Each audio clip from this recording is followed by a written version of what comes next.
Okay, hi, afternoon, EMI students. So far you're doing pretty brilliantly. I don't think we've had any fails yet, so that's good so far. Some close ones, but mostly on the positive side.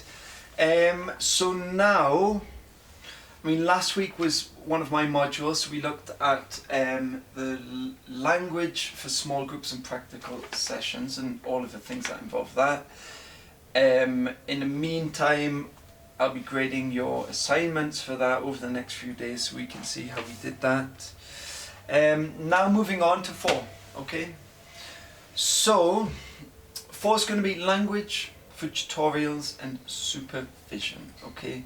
Which is hugely important in a university situation because you guys have tutorials, you guys have, well, supervision is a very similar thing depending on who you meet and where, but you guys do this almost every day, and most of it's in Spanish now, but it is slowly going towards English. And one of the reasons teachers don't do it in English is because they don't have the vocabulary, which is why we're giving you the vocabulary. So this should help a lot, I really think.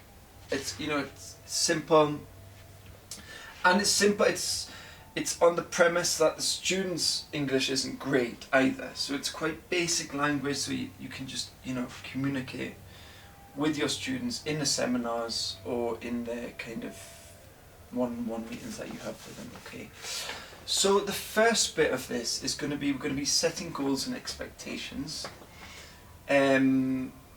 which we need to do with our supervision sessions, I think all of our teachers can agree that some of our students haven't taken these seriously, they haven't came, they've arrived late, they haven't been prepared, okay? So one of the things is to, set out those rules, conditions, what you think's fair, do it with the student, and we've got all of the vocabulary structures so you can do that, approach the student and create that kind of, not a contract, but an agreement, let's say. Yeah, and then vocabulary for the actual supervision. So what does the student want? What are the student's goals? What do they want out of this tutorial? And then from your point, is that possible? So you're asking more questions, of course, as a tutor, sorry. And we've got all those questions in your handouts, okay? Alright guys, the next part is advising students on their strengths and their weaknesses. So they've done their work, they've done the tutorials, they've handed in some work. Maybe it's been just terrible, maybe it's been great, and maybe it's been everything in between, which is like quite a likely kind of full range of emotions that we get as teachers. Yeah, so this is about giving feedback, basically. So the language of giving feedback, constructive criticisms, you should know the goods and the bads.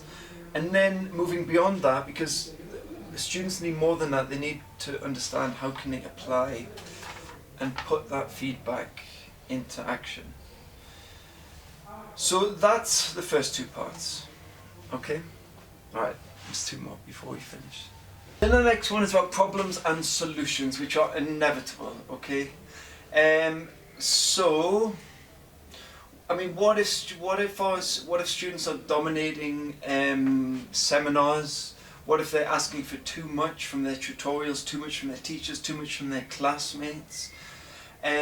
What if they're not supervising, participating in the supervised sessions? Okay, so these are all problems that let's be honest, we all have.